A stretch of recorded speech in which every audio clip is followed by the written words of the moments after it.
we are told that foreign correspondent Marx, stone broke, and with a family ill and undernourished, constantly appealed to Greeley and managing editor Charles Dana for an increase in his munificent salary of $5 per installment, a salary which he and Ingalls ungratefully labeled as the lousiest petty bourgeois cheating.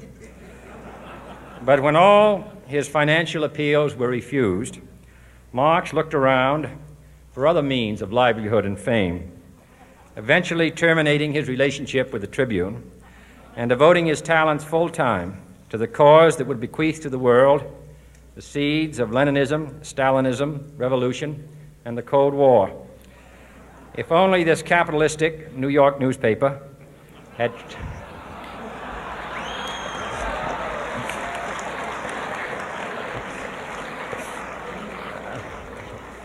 treated him more kindly, if only Marx had remained a foreign correspondent, history might have been different. And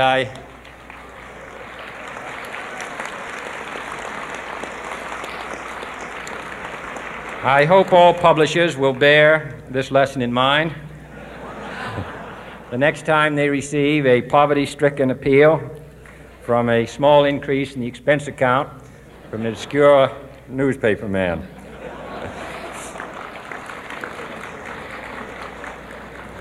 I have selected as the title of my remarks tonight, "The President and the Press." Some may suggest that this would be more naturally worded, "The President versus the Press," but those are not my sentiments tonight. It is true, however, that when a well-known diplomat from another country demanded recently that our State Department repudiate certain newspaper attacks on his colleagues, it was unnecessary for us to reply that this administration was not responsible for the press, for the press had already made it clear that it was not responsible for this administration.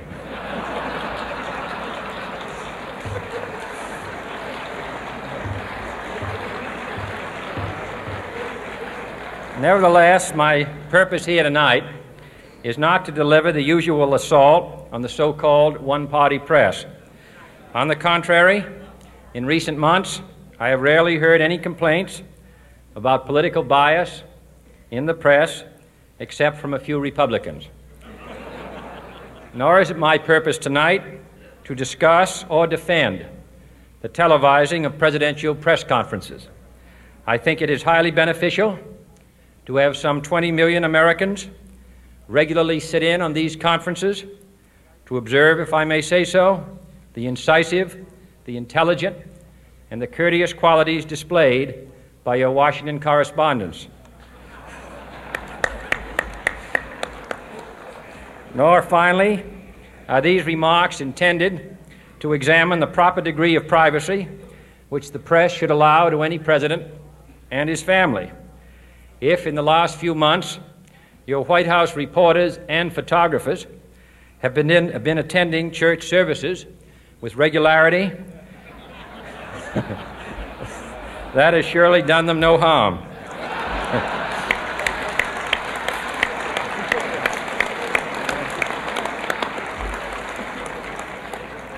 On the other hand, I realize that your staff and wire service photographers may be complaining that they do not enjoy the same green privileges, the local golf courses, which they once did. It is true that my predecessor did not object, as I do, to pictures of one's golfing skill in action, but neither, on the other hand, did he ever beam.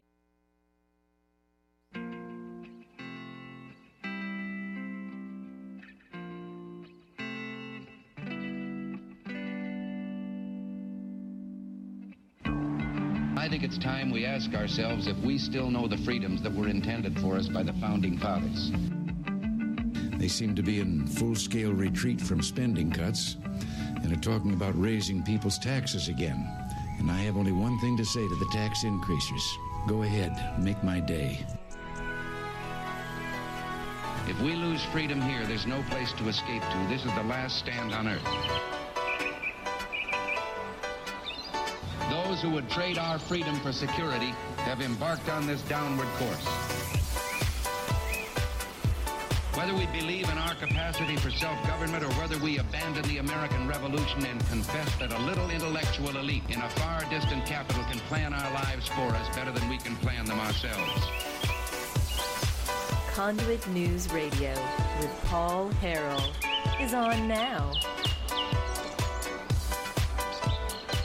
Hello, ladies and gentlemen. Welcome to the program. Thanks so much for being with us, as always. It's Friday.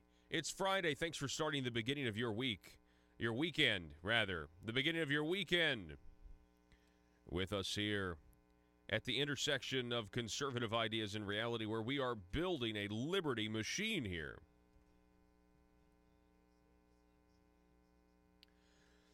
For those of you who don't know, Johnny Cash Friday, a day where we try to listen to as much Johnny Cash music as we can, while at the same time peppering in the news and events of the day. The news and events of the day and the week. And boy, oh boy, was Thursday afternoon at the White House something. Well, it was something. I mean, historic maybe? Yeah, I think so. I think definitely. It is amazing to me. It is amazing how racist the left can be when it's very simple. When a black man decides to heap praise on a Republican, especially if that Republican is a president, especially if that president is Donald Trump. I mean, it's absolutely incredible what happened. The reaction is almost more fun to watch than the actual speech itself. Although, I mean, you know, Thursday morning we played for you because Kanye West, I mean, he's been in the news. You know, 2 weeks ago he's on Saturday Night Live. A week later you have the UFC people giving a shout out to Kavanaugh. You have that other fighter, Derek Lewis, saying that Trump called him before the fight and said he had to knock the Russian guy out because they're making him look bad on the news. I mean, it's just it's a really, really big deal. I was watching a few things, okay? I watched the Trump-Kanye summit, if you will, for a little while yesterday. And when that was over, when I saw the video, then I flipped over to the Joe Rogan podcast, and he was interviewing Roseanne Barr, and Roseanne Barr was talking, among other things, about, you know, how they canceled her show. They kicked her off after, she tweeted something that was not racist, but it was interpreted that way. But anyway, then Roseanne Barr starts talking about the walkaway movement. She starts talking about how she used to be a Democrat, how that the party is just not the same as it was, and how you have this walkaway movement and people are going, they're leaving the Democrat Party and they are going and supporting the Republican Party now because they're starting to see things. And that's really, enter Kanye West, who is out there saying, on Saturday Night Live, he went out there and he said, the welfare state was a Democratic ploy to basically keep people poor. The welfare state was a Democratic ploy to separate the black family. These are things that cannot be said. This is heresy to the left. This is heresy. This is, you are a heretic, we will burn you at the stake type stuff, because it is, you have people who are breaking the mold. As a matter of fact, Kanye West yesterday in the Oval Office, when he was asked why, he said that George W. Bush doesn't like black people after, I think that was Hurricane Katrina. Kanye West said that he was programmed. He said he was programmed to, think racism was everywhere. I can't remember the exact quote. I don't have it here in front of me. But he certainly used the term, I was programmed to think like that. And now, essentially, you're not going to beat me with just claiming racism and getting me. He said that at one point he said, well, the left, liberals like to claim racism because they know that he said black people are a proud and emotional people and that's the way. But essentially what he's saying is using these false, using these false claims of racism in order to control an entire population, mostly based on the color of your skin. And then, of course, you have a lot of it's not just black people that get outraged at alleged racism when it's not there.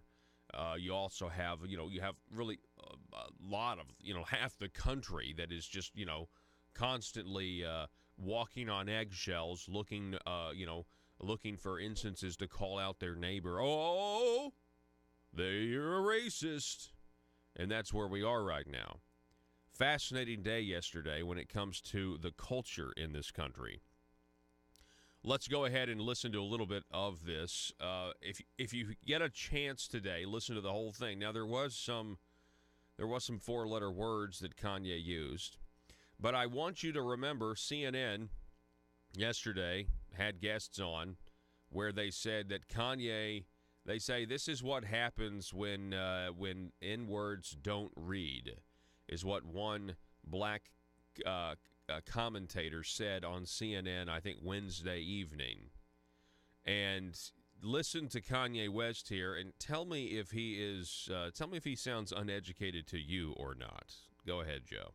Breaking news, rapper Kanye West in the Oval Office. Watch. The entire country and give opportunities. A lot of times it's just the overall lack of reparations that we, at any given point, we say, oh, this is racist, this is racist, this is racist, this is racist. So we don't have the reparations, but we have the 13th Amendment. We got to open up the whole conversation. So, and that's a move. One of the moves that I love that liberals tried to do, the liberal would try to control a black person through the concept of racism because they know that we are very proud, emotional people. So when I said I like Trump to like someone that's liberal, they'll say, oh, but he's racist. You think racism can control me? Oh, that don't stop me. That's an invisible wall. Mr. West, what would you like? But you don't think oh, your question. You had one question. We're going to go to another question. Okay. I answered your question. I don't answer questions in simple sound bites. You are tasting a fine wine. It has multiple notes to it. You better play 4D chess with me like it's Minority Report. Because it ain't that simple. It's complex. Mr. West, what would you like? I'm going to Chicago sometime, so I would like to know what you would like to ask President Trump to do for Chicago. You're here to talk about crime in Chicago. The thing that the head of the police and Mike Sachs met with me last night at the Soho House about was we feel that stop and frisk does not help the relationships in the city. And everyone that knew I was coming here said, ask about. That's a liberal thing. That's a liberal ask right there. Well, not really. I mean, I don't. Let me stop right there. Okay. I think the Fourth Amendment. I don't like stop and frisk because I'm for the Fourth Amendment. But I'm just telling you right now. This is something that people on the left and constitutionalists on the right have complained about. Stop and frisk, stop and frisk, stop and frisk, right? And yet, and this is what he's asking, this is what Kanye West is having a conversation with the President of the United States about. And yet, he doesn't know anything. He's stupid. He doesn't read. He's a token black guy in the Trump. Don Lemon called this a minstrel show. He felt bad for Kanye West because this was a minstrel show and this is President Trump. Somehow the left wants you to believe after what happened yesterday that somehow Donald Trump was being racist. At this very moment, he is racist at this very moment that you're seeing on your screen here. He is being a racist by just having poor Kanye. He should be hospitalized. He's not well. Does he sound like a man who is unwell, who is unfit? You see, here, I honestly think the media is going to even overplay their hand again here. They're going because they feel they can't stand it. They have to make their point. They're going to try to disprove Kanye, discredit Kanye to the point where there will be more people that actually go and listen because it's very easy. Just go on YouTube and listen to his full comments. And when other people listen to their full comments, you know what they're going to say? Wow, CNN are a bunch of liars. They are a bunch of intentional deceivers. And you know what? They are the enemy of the American people. Because when you are supposed to speak truth to power, and people find out that that is just a cloak, that it is a deception, that you are not objective, and they find out, wow, you're just some sort of weird propaganda totalitarian that wants total agreement on every issue. You want no diversity in terms of ideas and thoughts. You don't want to have the difficult conversations. You want to put people into groups. I mean, and so many of these anchors at CNN are slaves to their own ideology. They are imprisoned. They are walled off and that's why they had such a meltdown at this, because it's a black guy thinking for himself, and it's not towards the Democrat side of things. It's not towards the Holly weird leftist side of things. Instead, it's towards conservative thought. It's towards critical thinking. It's also towards business, being pro-business, because Kanye West is very much an entrepreneur, very much a success. He even talked about how much money he would have lost if he hadn't have done this, and keep going here. But I just wanted to let you know, the left here, if you actually look at the things that he's asking for, which is prison reform, how many people on the left have said for a long time that it doesn't make any sense that you have essentially two different sentences for the same drug, crack cocaine versus cocaine, you know, in the racial disparity there, because white people that do cocaine don't go to jail as long as black people that do crack cocaine.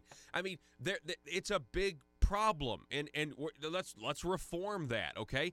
Or the idea of nonviolent drug offenses, okay? There's a lot of people that think, you know what, if you're nonviolent and you're doing drugs, you shouldn't go to jail for this amount of time, or you shouldn't go to jail at all. Let's at least have the debate. This is something the left should want, but because it's now a black man who is having this conversation with someone who's willing to listen, a Republican, Donald Trump. I mean, keep in mind, Democrats, liberal leftists.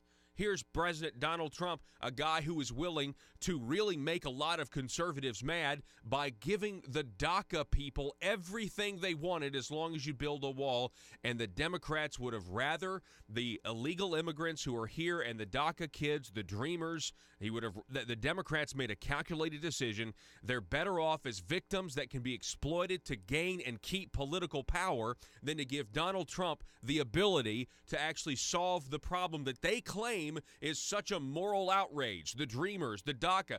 Donald Trump he put it on the table and was willing to do it as long as he got a wall. And guess what? The Democrats said absolutely not. Absolutely not. We would rather the illegals be victims. We would rather them be victims so we can exploit it than you actually come in and solve a problem. Here's another example. This is an attempt to solve a problem. This is an attempt to come to some sort of compromise based on, okay, what's practical in this situation, and what does the left do? Oh, no. Kanye West is mentally ill. Keep going. Stop and frisk. That's the number one thing that we're having this conversation about. Another thing is opening up industries, and we've got to get some tax breaks because we're making we got a speed factory in Atlanta, but the shoes are costing us $300, so it's costing us too much to make things. So we need some prototypes here so we can get people back working, so China can't just beat us and Vietnam can't beat us. You got Levi's, the greatest jeans company in the world, making their jeans in Vietnam. So we're going to need to get a few breaks to be able to have some places in my hometown of Chicago and the 2.7 million to the 9 million surrounding suburbs where we can create some factories. Now, I think it would be cool for them to be Trump factories because he's a master of industry. He's a builder. And I think it would be cool to have Yeezy ideation centers, which would be a mix of education that empowers people and gives them modern information. Like sometimes people say, this kid has ADD, this kid has ADD. He don't have ADD, school is boring. It was boring, it's not as exciting as this. We have to make it more. He don't have ADD, school is boring. It was boring, it's not as exciting as this. We have to make it more exciting. We have to mix curriculums. You play basketball while you're doing math. You learn about music while you meditate in the morning. We have to instate mental health and art programs back into the city. So those are. So what does the left say? Oh gosh, he's just all over the place. He's talking about very, he's not talking about to Donald Trump about far necessarily right wing ideas. He's talking about reforming how we educate our kids. I thought the left was all about that. I thought the left was all about new ideas. And again, folks, you have to understand something. This is just a conversation between a musician and the President of the United States, a very successful businessman slash, influential musician, and the President of the United States. And because Kanye West is full of energy, he's clearly read a lot more books than the other guy on CNN, they have a complete meltdown. Keep going. Listen. And also, Larry Hoover is an example of a man that was turning his life around. And as soon as he tried to turn his life around, they hit him with 6 life sentences. So I believe you say don't tear down the statues. Larry Hoover is a living statue. He's a beacon for us that needs to see his family, that needs to go out and represent. When you have a block leader on every single block, they can own the block as their own. That's something I learned from Jim Brown from A Mayor I Can. We need to put curriculums from people who really came from the streets, not people who are just trying to set us up to go into a work system or prison system that applies to what people are really going through, which Jim Brown has created. What about gun violence with all the debate about the Second Amendment going on? The problem is illegal guns. Illegal guns is the problem, not legal guns. We have the right to bear arms. Stop. Okay. Now I will admit. Okay, now we have gone over into an issue that is, on the, well, it's really very mainstream, but it's the left thinks it's a far right thing. Sounds to me like Kanye West is kind of a middle of the road guy. Doesn't it? It sounds to me like Kanye's just kind of, he's a lot like Trump. He's kind of like, well, I can't give you that. That is, it sounds to me he's not necessarily tied to a particular ideology. Sounds to me like he just kind of takes each situation and hears the facts about, what create the reality of that particular problem or event or whatever, and makes the decision based on, like, the moment. And that's you can't have that as a leftist. Kanye West should just shut up and go into the voting booth and mark his vote for all Democrats forever.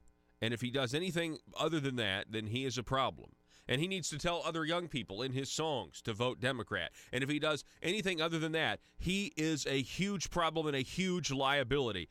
Folks, I know there may be some older people in our audience, and you may not understand what happened yesterday, but it was significant, and it's going to continue to get significant because there's a lot of people out there that are huge fans of Kanye West. Me personally, no, not so much. Not so much of his music, but people tell me he's a musical genius. That's a very, very bold statement to make. Hey, but I to each his own. I haven't actually listened to his music, so I can't really deny that. I can't say that that's false because I don't have that information. We're going to take a break. We're going to get back to some of this. We do have a great show for you. We're going to be talking with Michael Daugherty, who is a cybersecurity expert, coming up at 7 o'clock today. We're going to be talking about some of the things we've heard about Apple. And then at 7:33, Congressman Bruce Westerman will be on. We got a great show. It's Johnny Cash Friday. Back in a moment. A Secret Service man. My topic tonight is a more sober one, of concern to publishers as well as editors. I want to talk about our common responsibilities in the face of a common danger. The events of recent weeks may have helped to illuminate that challenge for some, but the dimensions of its threat have loomed large on the horizon for many years. Whatever our hopes may be for the future, for reducing this threat or living with it, there is no escaping either the gravity or the totality of its challenge to our survival and to our security, a challenge that confronts us in unaccustomed ways in every sphere of human activity. This deadly challenge imposes upon our society two requirements of direct concern, both to the press and to the President. Two requirements that may seem almost contradictory in tone, but which must be reconciled and fulfilled if we are to meet this national peril. I refer first to the need for far greater public information, and second, to the need for far greater official secrecy. The very word secrecy is repugnant in a free and open society, and we are, as a people, inherently and historically opposed to secret societies, to secret oaths, and to secret proceedings. We decided long ago that the dangers of excessive and unwarranted concealment of pertinent facts far outweighed the dangers which are cited to justify it. Even today, there is little value in opposing the threat of a closed society by imitating its arbitrary restrictions. Even today, there is little value in ensuring the survival of our nation if our traditions do not survive with it. And there is very grave danger that an announced need for increased security will be seized upon by those anxious to expand its meaning to the very limits of official censorship and concealment. That I do not intend to permit to the extent that it's in my control. And no official of my administration, whether his rank is high or low, civilian or military, should interpret my words here tonight as an excuse to censor the news, to stifle dissent, to cover up our mistakes, or to withhold from the press and the public the facts they deserve to know. But I do ask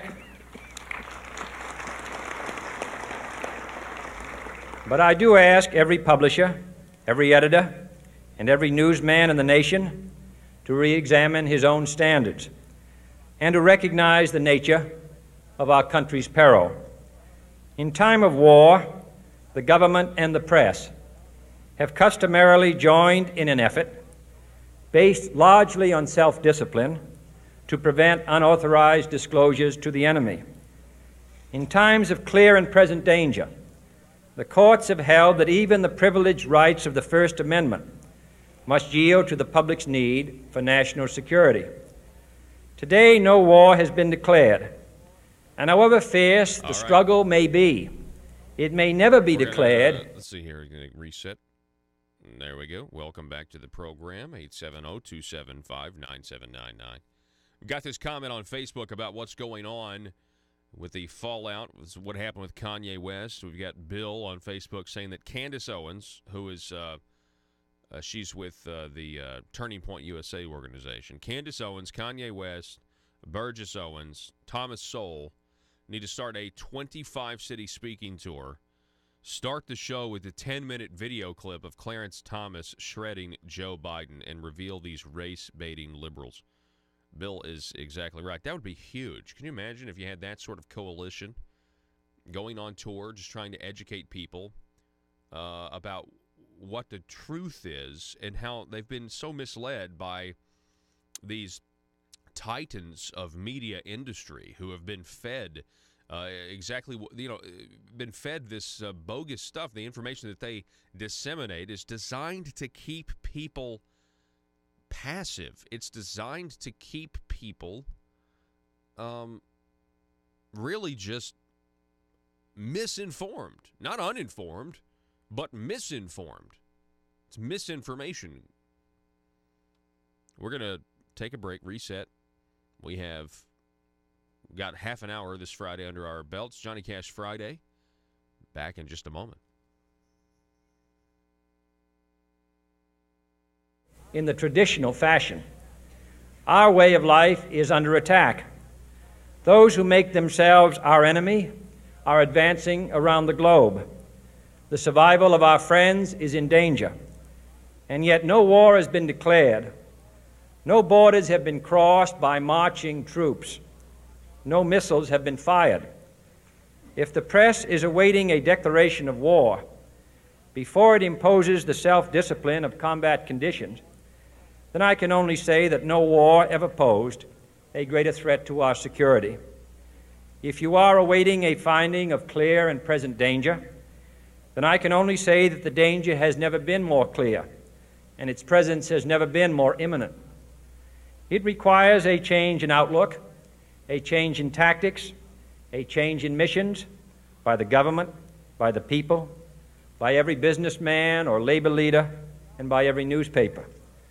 For we are opposed around the world by a monolithic and ruthless conspiracy that relies primarily on covert means for expanding its sphere of influence, on infiltration instead of invasion, on subversion instead of elections, on intimidation instead of free choice, on guerrillas by night instead of armies by day.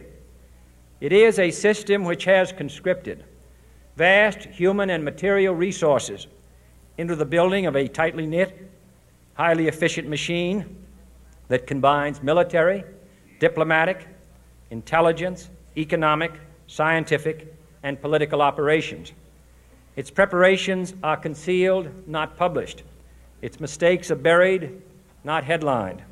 Its dissenters are silenced, not praised. No expenditure is questioned, no rumor is printed, no secret is revealed. It conducts the Cold War, in short, with a wartime discipline no democracy would ever hope or wish to match. Nevertheless, every democracy recognizes the necessary restraints of national security. And the question remains whether those restraints need to be more strictly observed if we are to oppose this kind of attack as well as outright invasion.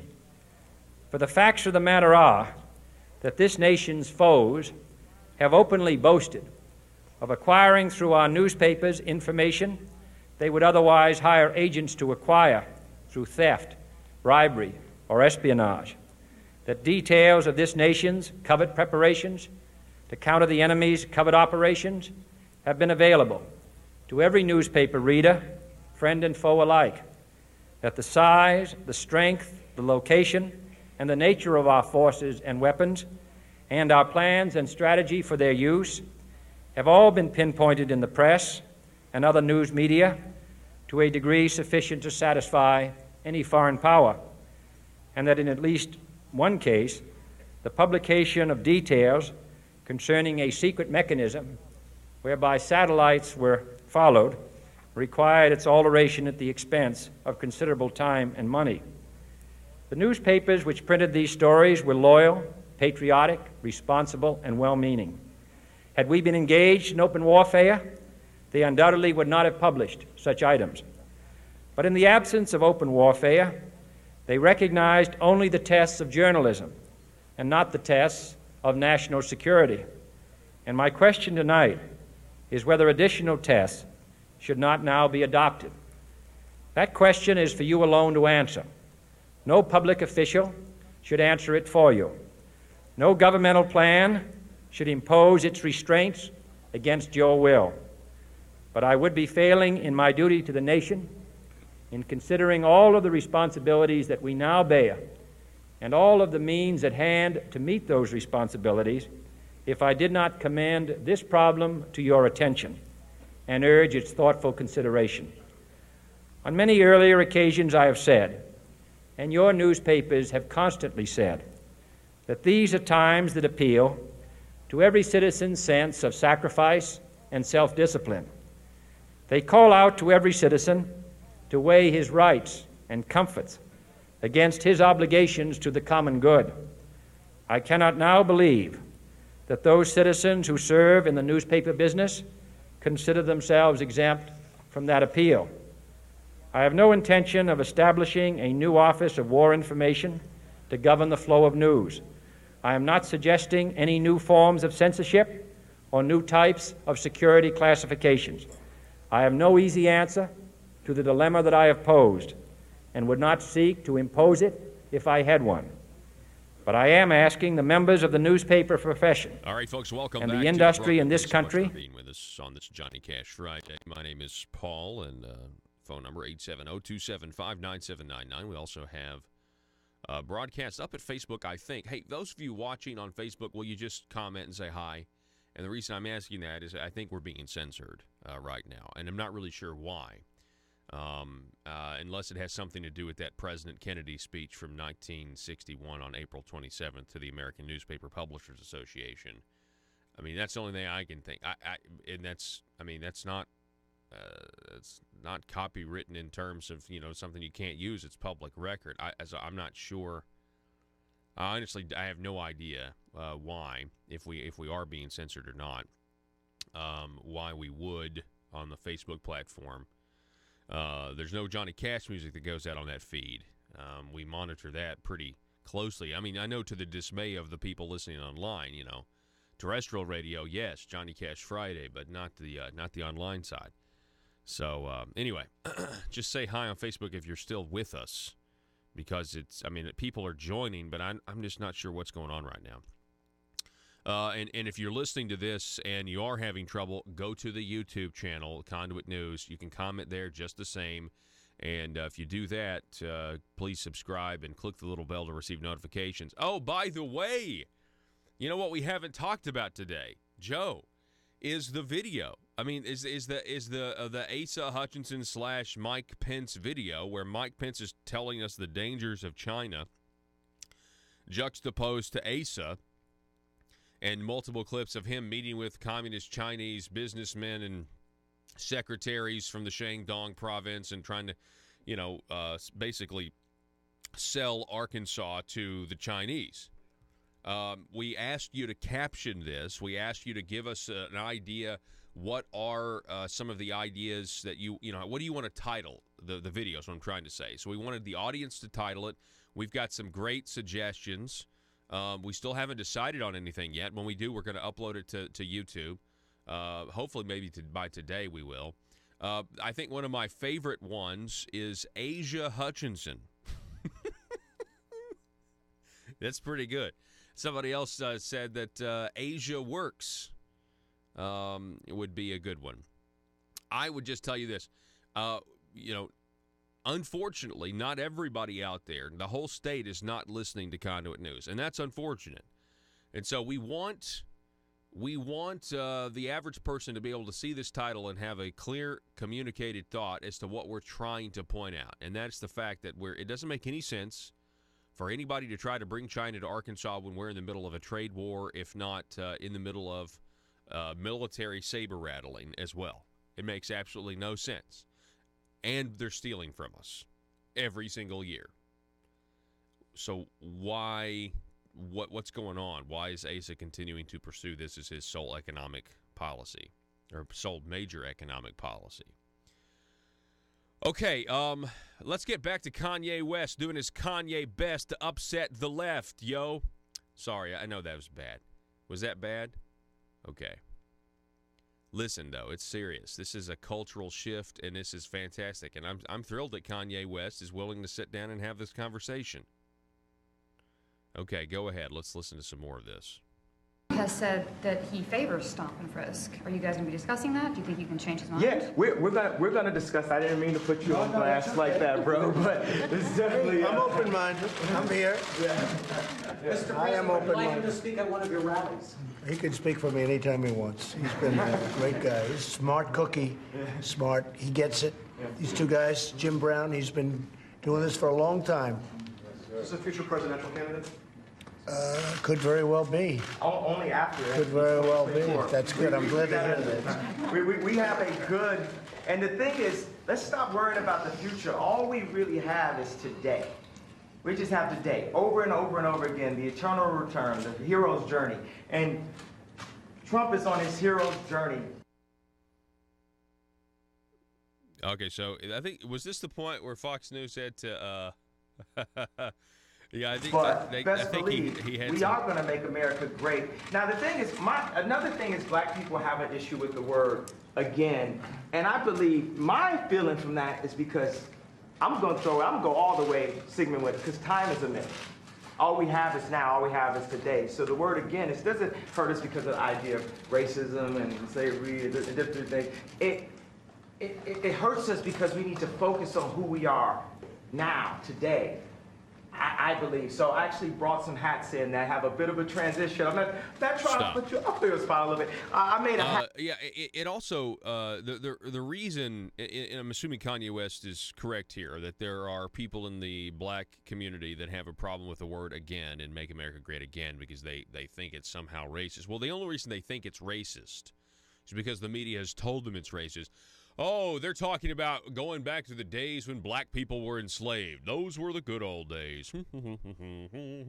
No, that's not it at all. That's not what it means. Make America Great Again means this. It's very simple. America has been on the decline for the last 60 years. We have slowly but surely been shrinking.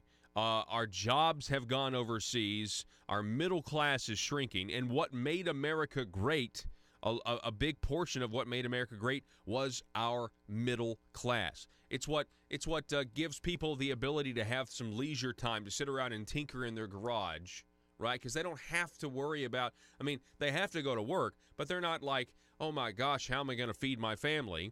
And so they tinker in their garage, and you know what? I don't know. They come up with the Macintosh, the Apple. They build stuff, okay? And that's what makes America good. We build stuff that the Chinese want to come over and steal from us, right? Asia Hutchinson. So this is this audience is great, by the way. You guys are really great. And so this is, it's just a point saying, hey, it has nothing to do with racism, Make America Great Again. And it's because the media is misinforming people that it must mean that there's some sort of evil, right? Because Donald Trump is a lot of things. According to the media, he's a KKK, he's a Nazi, and a KGB agent. It's just crazy. It's nuts, and people believe this stuff. Okay, more of Kanye West doing his Kanye best to upset the left here on the show today. That says Make America Great.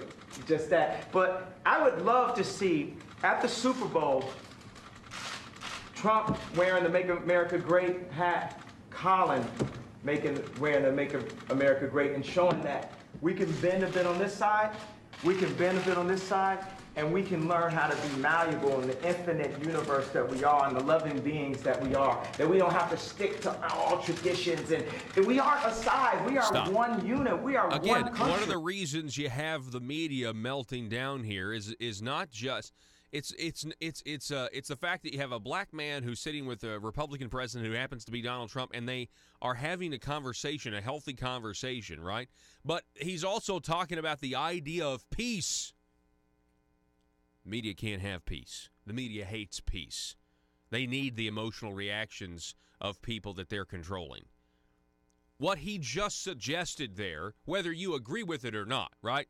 I don't like Colin Kaepernick. I think what he's doing is ridiculous, okay? With the taking a knee or whatever. But what he just suggested there, don't you know, is something the media has got to stop and criticize. He suggested, wouldn't it be great if Donald Trump wore a Make America Great hat standing at the Super Bowl next to Colin Kaepernick, who's also wearing a Make America Great hat as we move forward? Oh, my gosh, could you imagine? Again, you don't have to agree or disagree. They're just having a conversation about it. And the left says that Kanye West should be hospitalized. Right? Kanye West should be hospitalized. And he doesn't read books, and he's really, really stupid. It's amazing. And all he's talking about really here is reconciliation.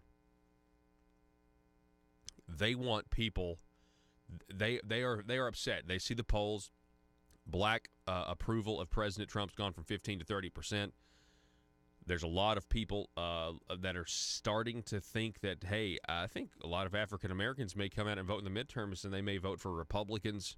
You understand how this was unheard of. This was unthinkable. You wouldn't have even entertained this if there was any other Republican president in the White House right now. I'm just letting you know. Continue. We are one moment in history and time. We might have been here before, but right now, we're here together, and the greatest value that people have are other people. And we need to stop working on red and blue. It's like a gang again. Let me ask you this question. You're in the Oval Office. Okay. How does it feel to be in the Oval Office? Oh, it is good energy in this. Isn't it good energy? Yeah. It's good energy. It's a great place. Jim, how do you feel? Good. Yeah. Jim Brown. He's talking to Jim Brown. You're so respected. And what Kanye's doing has been incredible. All over the world, they're talking about this. And I have to tell you, I had important meetings today with senators and with everything. Nobody cared. They wanted this meeting. This is the meeting. Is that right? I can say that to John. No, the others were good, right? But this is what they want. Maybe only you would be here. Well, it's my honor, Jim. I want to tell you, I've been a fan of yours for a long time. A long time. Nobody like you. Nobody like you. No athlete like you. Well, you know why I'm here? I'm here to serve. Yeah, it's really nice, man. I'm not here to ask for anything. Well, and you know, that's always been the way Jim has been just said? for a long time. He said, I'm here to serve. And he just wanted to help, and it's something special. Jennifer, did you have a question? I guess, what do you feel about stop and frisk? Are you gonna? Well, we're going to look at it. I'm open to everything. Hey, look, I think it's a shame what's happening in Chicago. What else can be done? I'm in Chicago a lot, too. I have nice things in Chicago. All right, stop, you know stop, that, right? stop. I want to get some more of these clips because this is not the entirety of the clip. I mean, at one point, not only did Kanye West, which we've already heard him talk about how illegal guns are the problem, not legal guns. We have a Second Amendment right to keep and bear arms. But he talked about the fact that we can't make everything in China. Rapper Kanye West proclaimed the value of American ideas and denounced outsourcing a great volume of manufacturing to China as he spoke to reporters and President Donald Trump at the Oval Office. Quote, what I need Saturday Night Live to improve on, or any of the liberals to improve on, is if he don't look good, we don't look good. This is our president. He has to be the freshest, the flyest planes, the best factories. And, of course, the media melts down. Here's CNN's Don Lemon, Kanye West's Oval Office appearance. Well, let's just let it speak for itself. This is what the geniuses at CNN had to say about what was a very, it covered a lot of topics. I mean, at one point, Kanye West basically alluded to the fact that he believes in is it string theory, multiple universes? Well, he said time is an illusion. Well, space-time is a physical property. We did get that out of the 20th century. We do understand that space-time is a physical property. But talking about the multiple universes, he's just talking about somebody, he mentioned, who's in jail.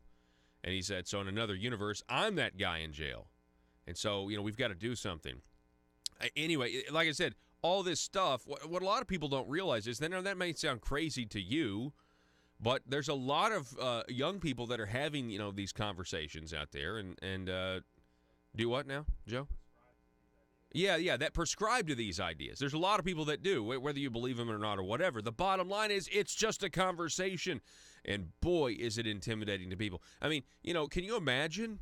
Can you imagine this concept where you have Kanye West here who is, like him or not, a role model that people look up to him with his music, and he's just talking about all of these things that are just way beyond just a musician. This is somebody who actually has at least attempted to, think about things, think about, pretty big questions. Now, he may have the wrong answers, but still, it's just fascinating. Listen, if you go to CNN's Don Lemon, Kanye West, Oval Office Performance, that's the article I'm looking for, Joe. CNN's Don Lemon, Kanye West, Oval Office Performance was a minstrel show. And go ahead and click on that and let's listen to it.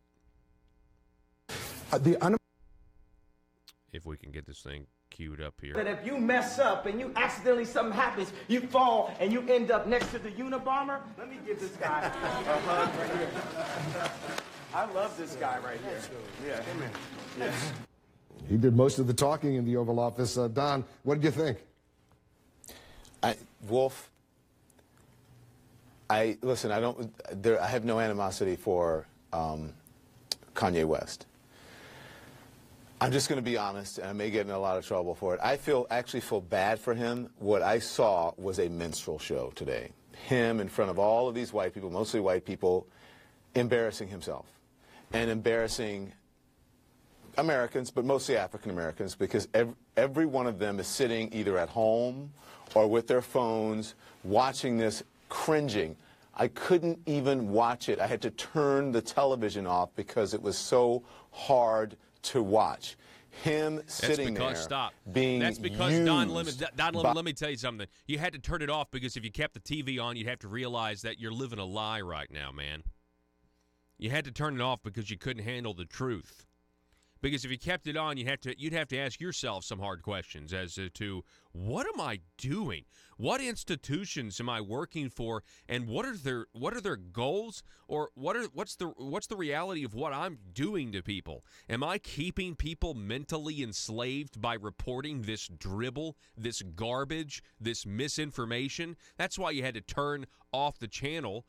Turn the TV off because you're afraid of different ideas, Don Lemon. All of you at CNN, all of you actors that just read off teleprompters, you're afraid of the truth. You had to turn it off because you didn't want to have to do any self-examination. You don't have to look inside yourself and do a little self-reflection and ask yourself, wow, I'm a black man who's gay, and here's Kanye West, and he's saying these other things. Maybe we're supposed to think the same. We're supposed to be the same. We're supposed to be a monolith. We're supposed to all vote Democrat straight down the ticket. But he's saying these things, and he's compassionate.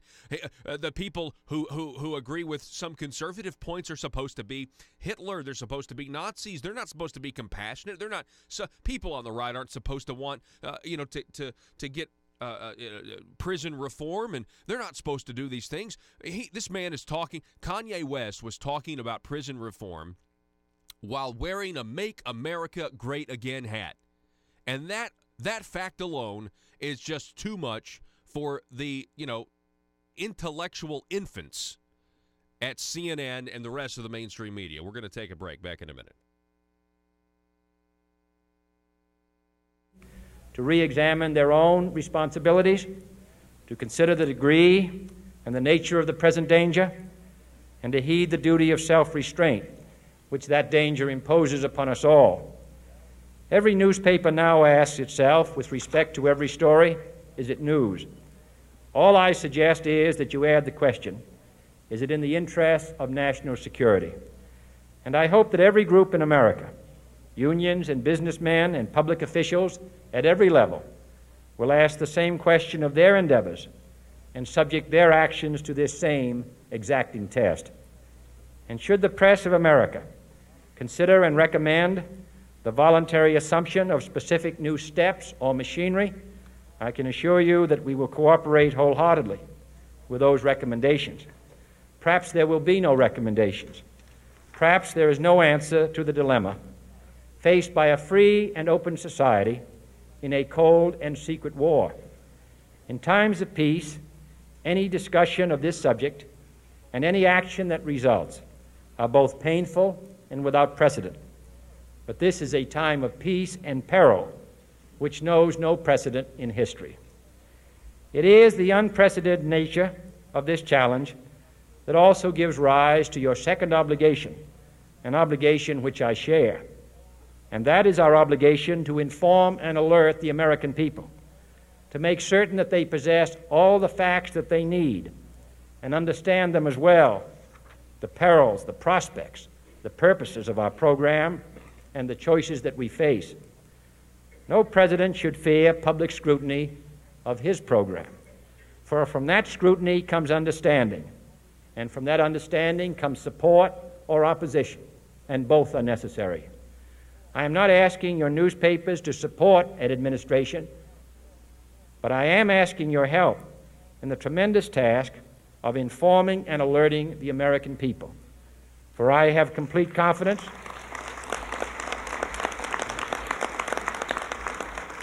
in the response and dedication of our citizens whenever they are fully informed.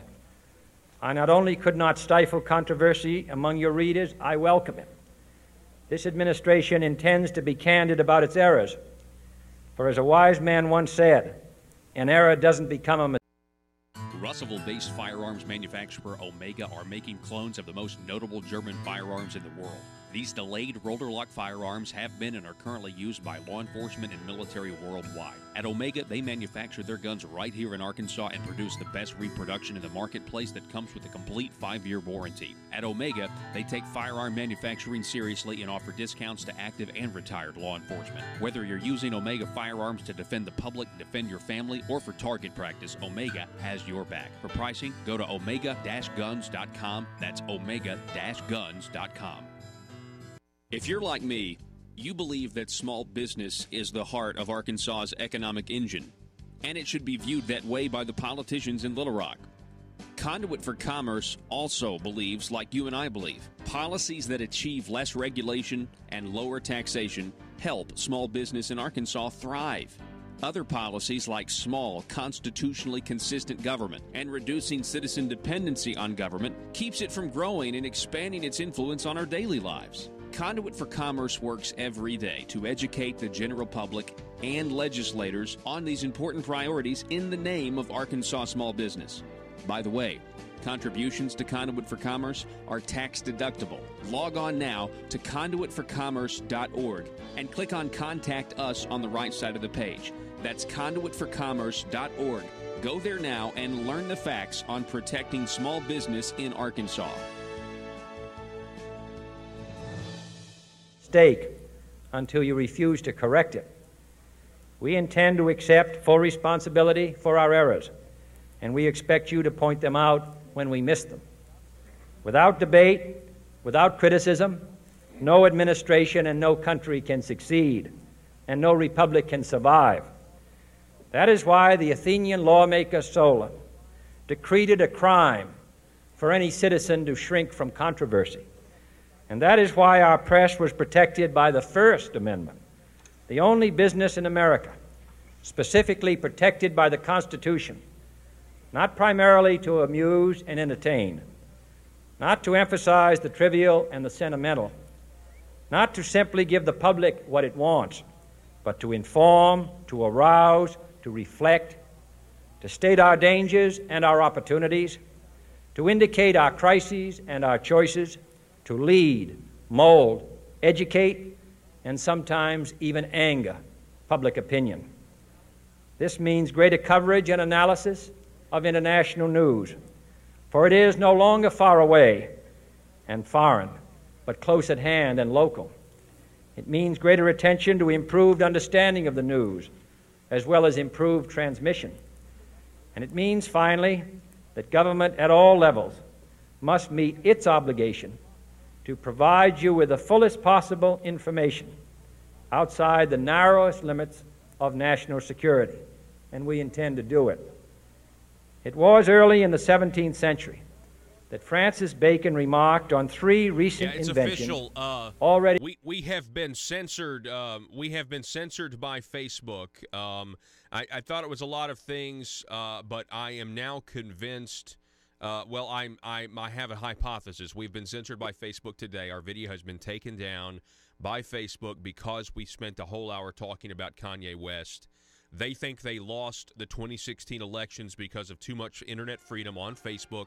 They are now actively trying. They have to suppress what happened yesterday with President Trump and Kanye West. If it spreads on Facebook, they think that that'll affect the midterms. And Facebook and Twitter and all these other Silicon Valley giants, they have been told that they've got to suppress conservative thought online because their very lives, their very regulatory or lack thereof depends on the Democrats taking back the House. And Kanye West, as influential as he is, with a completely different segment of the population that's now hearing somewhat conservative thought, let's just say at least middle-of-the-road thought for the first time in their lives. Facebook is out, the censors are out, and I'm talking about in person. I don't think this was an algorithm. I think this was somebody that was actually listening to what we were saying and took us down. It's a hypothesis. I'll talk more about that. We got one more hour coming your way next. The news and talk of Northeast Arkansas. This is News Talk 101.3 FM and 12:30 AM KBTM, Jonesboro, an EAB radio station. Mr. Chairman, ladies and gentlemen, I appreciate very much your generous invitation to be here tonight.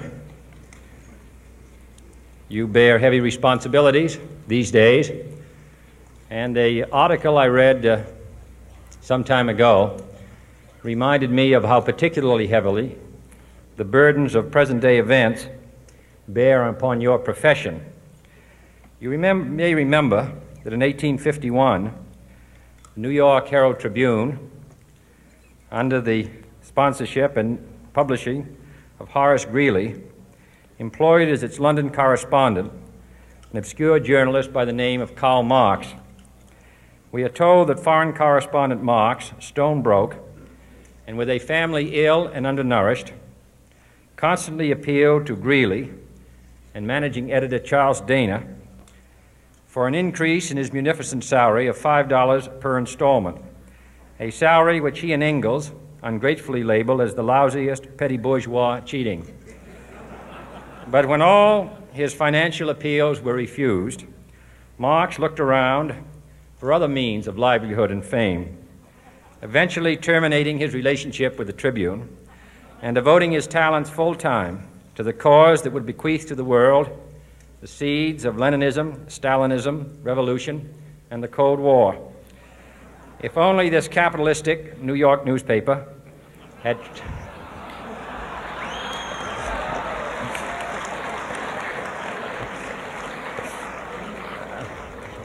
had treated him more kindly, if only Marx had remained a foreign correspondent, history might have been different. And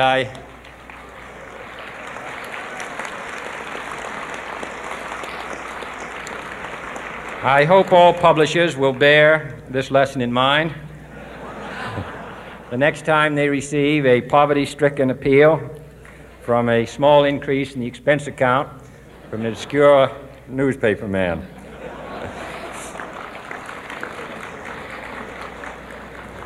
I have selected as the title of my remarks tonight, "The President and the Press." Some may suggest that this would be more naturally worded, "The President versus the Press," but those are not my sentiments tonight.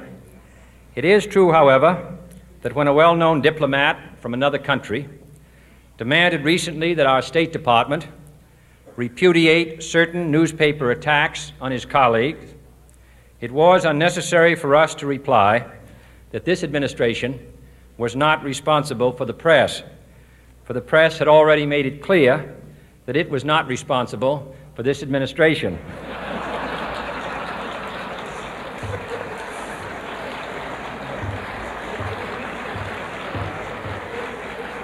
Nevertheless, my purpose here tonight is not to deliver the usual assault on the so-called one-party press.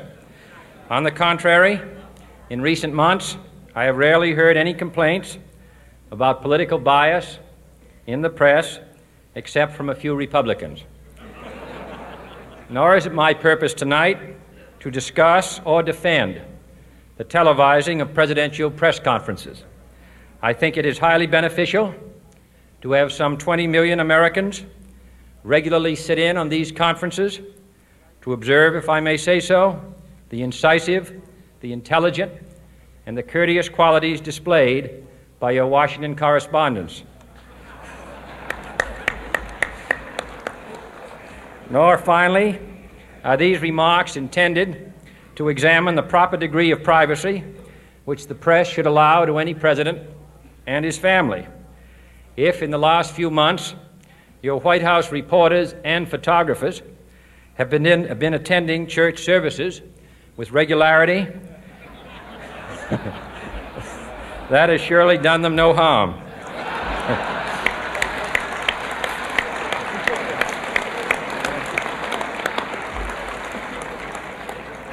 On the other hand, I realize that your staff and wire service photographers may be complaining that they do not enjoy the same green privileges, the local golf courses, which they once did.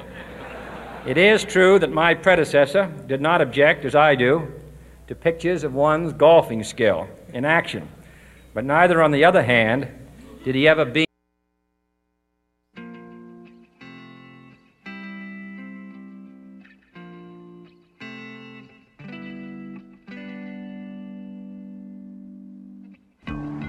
I think it's time we ask ourselves if we still know the freedoms that were intended for us by the Founding Fathers. They seem to be in full-scale retreat from spending cuts and are talking about raising people's taxes again. And I have only one thing to say to the tax increasers. Go ahead, make my day. If we lose freedom here, there's no place to escape to. This is the last stand on earth. Those who would trade our freedom for security have embarked on this downward course. Whether we believe in our capacity for self-government or whether we abandon the American Revolution and confess that a little intellectual elite in a far distant capital can plan our lives for us better than we can plan them ourselves. Conduit News Radio with Paul Harrell is on now. All right, welcome back. It's hour number 2, ladies and gentlemen. Thanks so much for being with us. It's also Johnny Cash Friday as we listen to as much Johnny Cash music as we can, while at the same time peppering in the news and events of the day. Yeah, here it is. Yes, here we go. Yeah, so, listen, it's incredible to me, but I'm pretty sure we have been censored by Facebook. Well, the Facebook video is gone. We're still up at YouTube, still up at conduitnews.com.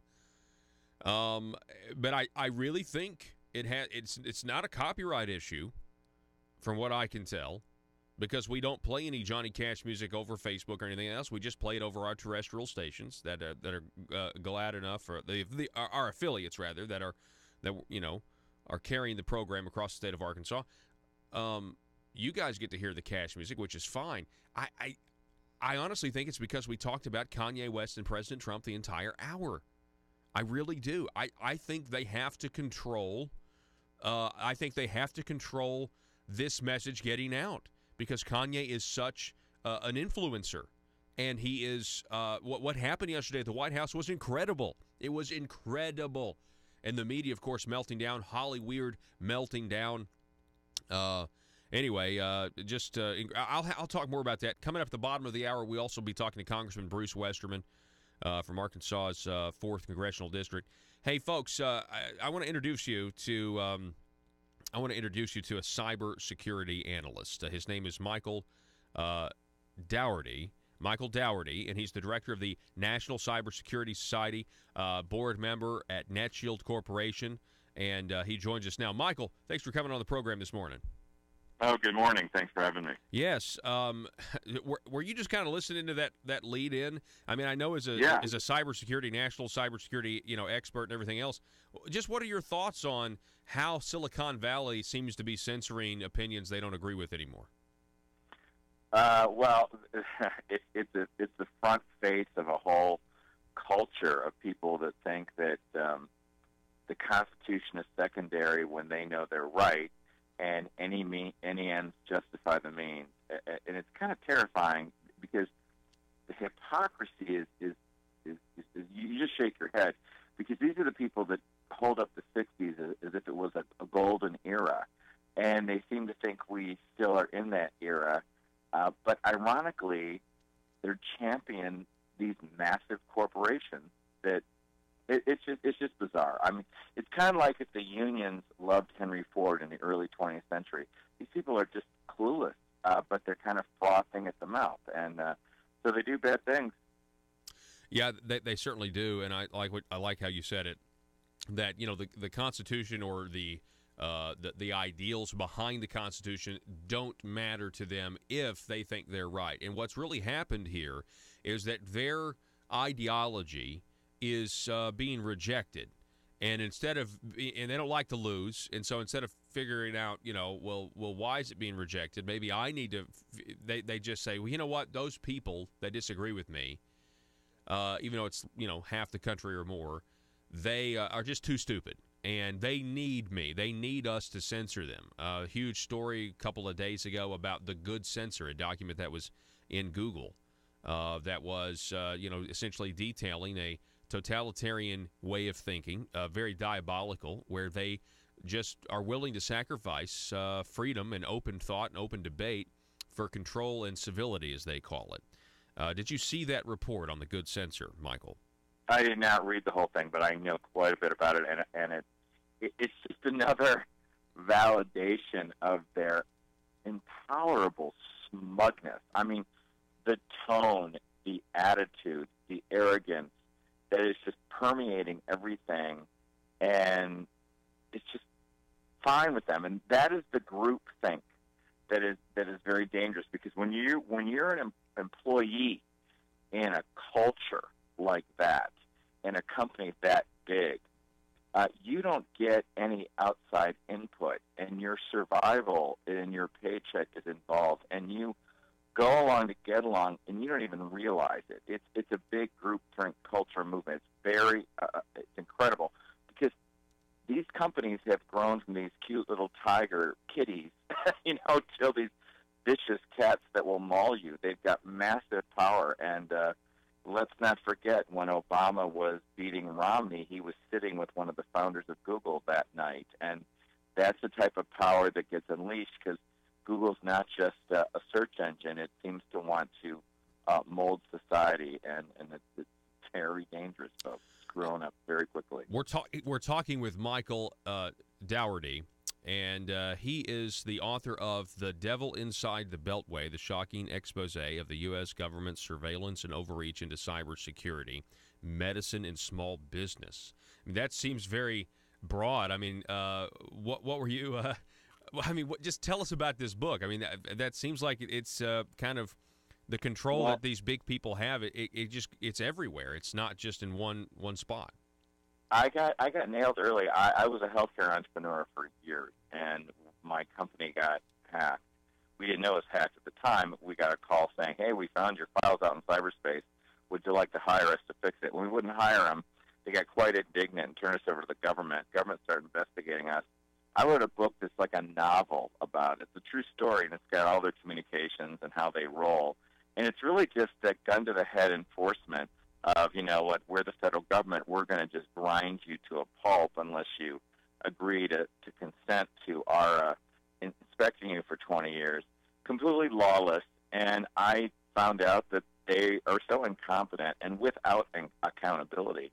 They were working with the hacker, not knowing it was a bad guy. And this is the reason we've got so much problem in cybersecurity today. We have lawyers with no technological background calling the shots on cybersecurity enforcement in this country. And it is absolutely why things keep getting worse, because we also have a Congress that does nothing and a media that won't report weaknesses within the government. You have a wash. This is all interconnected, folks, and it's terrifying. You have CNN sitting there like a mind-numbing, dumb orchestra, singing out junk, and it's terrifying how people don't think objectively and understand it. And so my book's an example, and it's written like a novel about how they roll. Wow. Google exposed user data, feared repercussions of disclosing to public. What can you tell us about this latest revelation? I guess it's a Wall Street Journal article back on October the 8th. Well, this is the ultimate irony, where Google Plus, which no one uses, but has, several million people's data, and they had a bug since 2015 that allowed hackers in to get all this personal information on users of Google Plus. And so the irony is, here is this company that wants to mold society and snuggles up close to the government, but of course, once they get in trouble, turns into the vicious capitalist big bad corporation that they accuse others of being, and doesn't report it because they don't want any backlash. And it's if it wasn't so hypocritical, it'd be hilarious. And you're not sure what kind of damage happens with these things, because exposure and things like that. Typically, words like that scare people, and typically the actual damage is really little. But that's not the point here. The point here is the massive hypocrisy. Because, look, Google has more data on us than probably the government. I mean, Google is bigger than any one state. It's all over the world. It is a massive collection of data that can be cross-referenced and used to have a BMOS like that do something like this and then watch the government do nothing. Yeah. Let me ask you this. We've got, we're talking Google here, but kind of backing up to Facebook. I guess I have a suspicion that we don't know all that Facebook has done. I know we had the Cambridge Analytica scandal and everything like that, and which originally was an anti-Trump story. Oh, Donald Trump's terrible. He used, Cambridge Analytica. Well, yada, yada, yada. All of a sudden, Mark Zuckerberg's in front of Congress. And, there are, I just have this feeling that there are more shoes to drop on how Facebook is using our information. Have you heard anything about that? Well, of course, it's something that people talk about all the time, but here's the problem that has, again, created in such a short amount of time, really 15 years for the type of growth that Facebook and Google and Twitter and others have had is unbelievable. And they've turned, and the problem is this has become a communications highway for the world, if not the country. And yet it's not done with any government involvement. These are private, they might be publicly traded, but they're private sector companies. That means that when we click that box, we sacrifice the Bill of Rights and Constitution protections on it. And we've never been in this spot before. It's like if it was like laying the first phone lines across the country, and the government would get to listen in and just make decisions on things and profit from it. That's what's going on here, and we've never grappled with this. And they have gone into D.C. with their brand new palatial buildings and big buck lobbyists and congressmen that are afraid of being held accountable. And it's a perfect storm of what's wrong with Washington, not being able, therefore, to deal with these behemoths that slice and dice whatever we want, to buy, which many people are fine with, but they use it for political protection for their own survival, the company's survival, by politicizing their opinions and using their influence on politicians. It's a we are just, it's like they're looming over us. And Facebook is no exception. I mean, because look what happened. Theater and nothing. Theater, hearing, nothing. Yeah. Except we learned how incompetent Congress is for the 7,000th time on technology. Yeah, that's true. They don't really understand, just how all-encompassing and invasive it is. So let me ask you this: what do you think?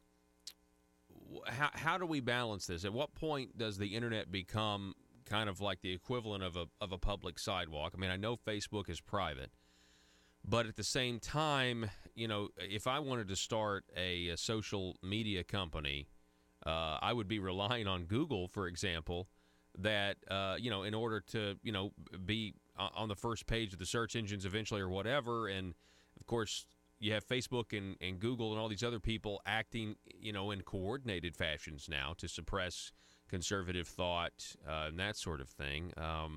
So would antitrust laws come into play at some point? And you've heard people say, hey, look, this is a monopoly. We're going to need to break Google up, break Facebook up. What do you think? Well, I mean, I think that might work for Amazon at some tipping point because they hit so many industries and they've gotten so big. I don't know that it'll fix anything. Look, we didn't know what we signed up for. No one knew what they were signing up for 10, 15 years ago. And we have to ultimately become educated consumers. It'll be very difficult to walk away from the Facebook fabric because their roots have gone so deep into the ground and have so wide. So it's very difficult to pull it up. But it happens by consumers understanding this is a threat to me. So that's what people have to come to point on. I think we've become numb to breaches. I think because the direct damage from breaches isn't really felt by people at all. And so we're not there yet. And putting our faith in the government in this issue is going to unfortunately require a bigger crisis because Congress has no clue what to do, and they don't know how to politically exploit it for their gain.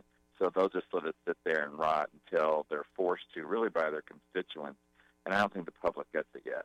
Yeah, no, I think you're right. Folks, his name is Michael Dougherty, and he is, again, a cybersecurity technical analyst, and you can check out his book, I'm sure, at Amazon before they break up the monopoly. The Devil Inside the Beltway, the shocking expose of the U.S. government's surveillance and overreach into cybersecurity, medicine, and small business. Michael, it's great to meet you, sir, and I appreciate your point of view. All right, thanks for having me on. Have a good day. Yes, sir. Folks, it's Johnny Cash Friday. We are going to take a break and listen to some Cash music and be back in a moment, so don't go anywhere. A Secret Service man. My topic tonight is a more sober one, of concern to publishers as well as editors. I want to talk about our common responsibilities in the face of a common danger. The events of recent weeks may have helped to illuminate that challenge for some, but the dimensions of its threat have loomed large on the horizon for many years.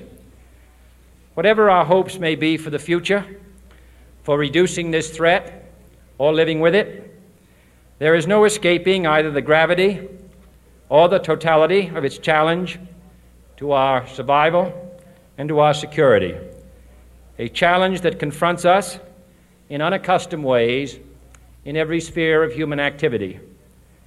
This deadly challenge imposes upon our society two requirements of direct concern, both to the press and to the President. Two requirements that may seem almost contradictory in tone, but which must be reconciled and fulfilled if we are to meet this national peril.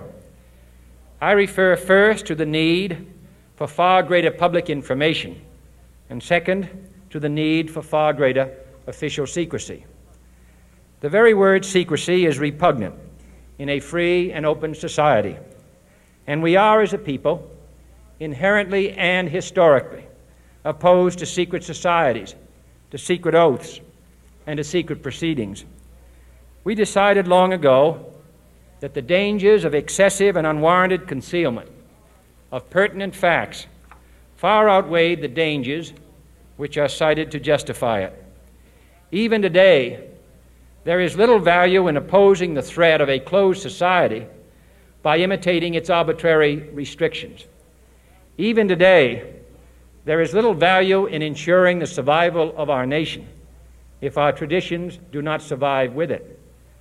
And there is very grave danger that an announced need for increased security will be seized upon by those anxious to expand its meaning to the very limits of official censorship and concealment. That I do not intend to permit to the extent that it's in my control. And no official of my administration, whether his rank is high or low, civilian or military, should interpret my words here tonight as an excuse to censor the news, to stifle dissent, to cover up our mistakes, or to withhold from the press and the public the facts they deserve to know. But I do ask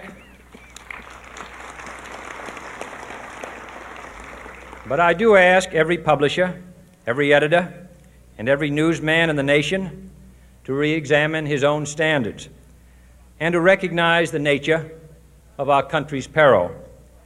In time of war, the government and the press have customarily joined in an effort based largely on self-discipline to prevent unauthorized disclosures to the enemy. In times of clear and present danger, the courts have held that even the privileged rights of the First Amendment must yield to the public's need for national security. Today, no war has been declared, and however fierce the struggle may be, it may never be declared in the traditional fashion. Our way of life is under attack. Those who make themselves our enemy are advancing around the globe. The survival of our friends is in danger, and yet no war has been declared. No borders have been crossed by marching troops. No missiles have been fired. If the press is awaiting a declaration of war before it imposes the self-discipline of combat conditions, then I can only say that no war ever posed a greater threat to our security. If you are awaiting a finding of clear and present danger, then I can only say that the danger has never been more clear, and its presence has never been more imminent. It requires a change in outlook, a change in tactics, a change in missions by the government, by the people, by every businessman or labor leader, and by every newspaper. For we are opposed around the world by a monolithic and ruthless conspiracy that relies primarily on covert means for expanding its sphere of influence, on infiltration instead of invasion, on subversion instead of elections, on intimidation instead of free choice, on guerrillas. And the left tries to control black people with the concept of racism. That's one of the many things that Kanye West said yesterday during his lunch meeting between President Donald Trump and Jim Brown. And the press, the liberal media, are freaking out. I mean, they are freaking out. And again, I think that's why our video was removed from Facebook this morning. I think it was removed because we were spending the whole time talking about Kanye. We're playing Kanye's comments. I was analyzing them, dissecting them, telling you, what my thoughts were on them. And let me tell you something. I think we've got all sensors on deck at Facebook. I think they've abandoned the algorithms. I think they are 100%. They're convinced they lost 2016 because of Facebook, which is ridiculous. And they want to make sure that they win the midterms because of Facebook. And they're going to do that by suppression. They're going to do that by censoring, and that's what they're doing right now. CNN, of course, says that Trump is now an exploiter. He's exploiting a sick black man. He's exploiting a sick black man who's not okay. Really disappointing. I mean, of course, I've had there's been a lot of red flags about S.E. Cupp for a long time. But, I mean, you remember when S.E. Cupp was some sort of libertarian, conservative in a way? Remember that? Yeah, those days are gone. That's what working for CNN will do to you. I mean, it's the same thing. You can look at Allison Camerata. She used to be on Fox News. What else? Oh, do we have the old clip? I mean, this is what they said about Kanye. I mean, if you go and you listen to how intelligent Kanye is in terms of how he can go from topic to topic, go to that Twitter video, Joe, from yesterday, and go to that Twitter video from yesterday and play this real quick, if we can. Sorry. What happens when Negroes don't read? This is what they say about Kanye West. And we have this now, and now Donald Trump is going to use it and pervert it. Kanye West is what happens when Negroes don't read. And we have this now, and now Donald Trump is going to use it and pervert it, and he's going to have somebody who can stand with him and take pictures. I'm just looking at Scott's.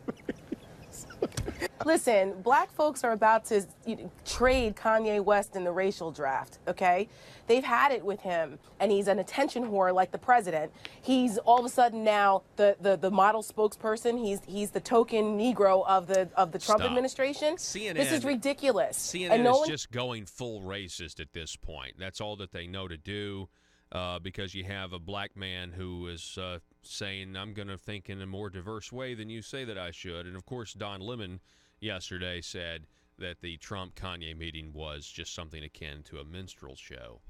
And so he felt bad for Kanye. We feel bad for Kanye. Of course, Donald Trump, KKK member, Nazi, and KGB agent. He's just a big racist. I mean, they just can't. By the way, this isn't the first Donald Trump, when he was elected, he met with several members of the African-American community who are leaders.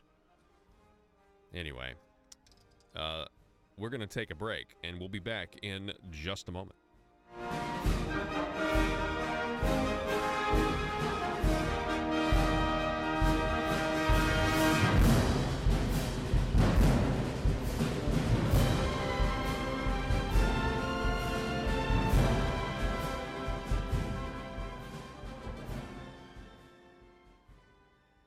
By night instead of armies by day. It is a system which has conscripted vast human and material resources into the building of a tightly knit, highly efficient machine that combines military, diplomatic, intelligence, economic, scientific, and political operations. Its preparations are concealed, not published.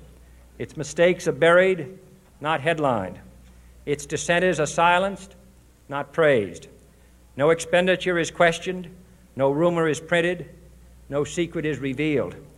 It conducts the Cold War, in short, with a wartime discipline no democracy would ever hope or wish to match. Nevertheless, every democracy recognizes the necessary restraints of national security.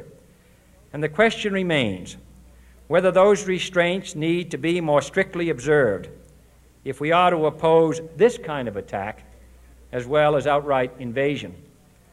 For the facts of the matter are that this nation's foes have openly boasted of acquiring through our newspapers information they would otherwise hire agents to acquire through theft, bribery, or espionage, that details of this nation's covert preparations to counter the enemy's covert operations have been available to every newspaper reader, friend and foe alike, that the size, the strength, the location, and the nature of our forces and weapons, and our plans and strategy for their use have all been pinpointed in the press and other news media to a degree sufficient to satisfy any foreign power, and that in at least one case, the publication of details concerning a secret mechanism whereby satellites were followed required its alteration at the expense of considerable time and money. The newspapers which printed these stories were loyal, patriotic, responsible, and well-meaning. Had we been engaged in open warfare, they undoubtedly would not have published such items. But in the absence of open warfare, they recognized only the tests of journalism and not the tests of national security. And my question tonight is whether additional tests should not now be adopted. That question is for you alone to answer. No public official should answer it for you. No governmental plan should impose its restraints against your will. But I would be failing in my duty to the nation in considering all of the responsibilities that we now bear and all of the means at hand to meet those responsibilities if I did not commend this problem to your attention and urge its thoughtful consideration. On many earlier occasions I have said, and your newspapers have constantly said, that these are times that appeal to every citizen's sense of sacrifice and self-discipline.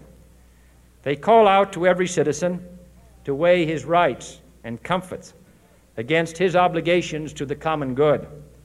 I cannot now believe that those citizens who serve in the newspaper business consider themselves exempt from that appeal. I have no intention of establishing a new Office of War Information to govern the flow of news. I am not suggesting any new forms of censorship or new types of security classifications. I have no easy answer to the dilemma that I have posed and would not seek to impose it if I had one. But I am asking the members of the newspaper profession and the industry in this country to re-examine their own responsibilities, to consider the degree and the nature of the present danger, and to heed the duty of self-restraint which that danger imposes upon us all. Every newspaper now asks itself, with respect to every story, is it news? All I suggest is that you add the question, is it in the interest of national security? And I hope that every group in America, unions and businessmen and public officials at every level, will ask the same question of their endeavors and subject their actions to this same exacting test. And should the press of America consider and recommend the voluntary assumption of specific new steps or machinery, I can assure you that we will cooperate wholeheartedly with those recommendations. Perhaps there will be no recommendations. Perhaps there is no answer to the dilemma faced by a free and open society in a cold and secret war. In times of peace, any discussion of this subject and any action that results are both painful and without precedent. But this is a time of peace and peril, which knows no precedent in history. It is the unprecedented nature of this challenge that also gives rise to your second obligation, an obligation which I share, and that is our obligation to inform and alert the American people, to make certain that they possess all the facts that they need and understand them as well, the perils, the prospects, the purposes of our program, and the choices that we face.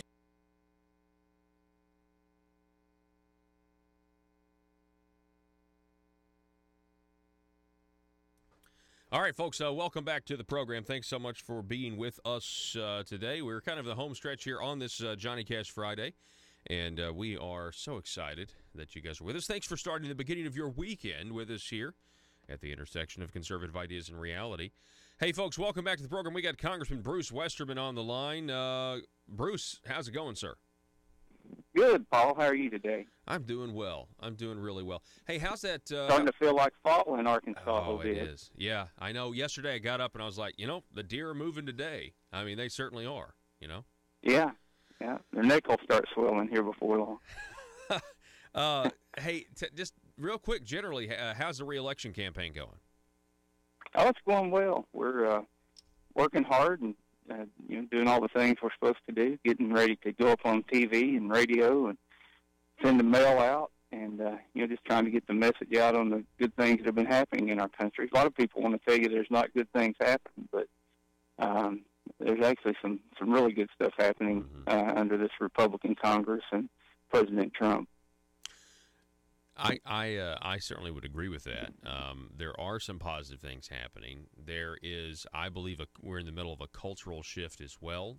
I also think that there are independents and also Democrats, believe it or not, from what I'm hearing, where people are watching what's going on and they are seeing through what the media is telling them, and they realize that some of this stuff just isn't right, doesn't make any sense.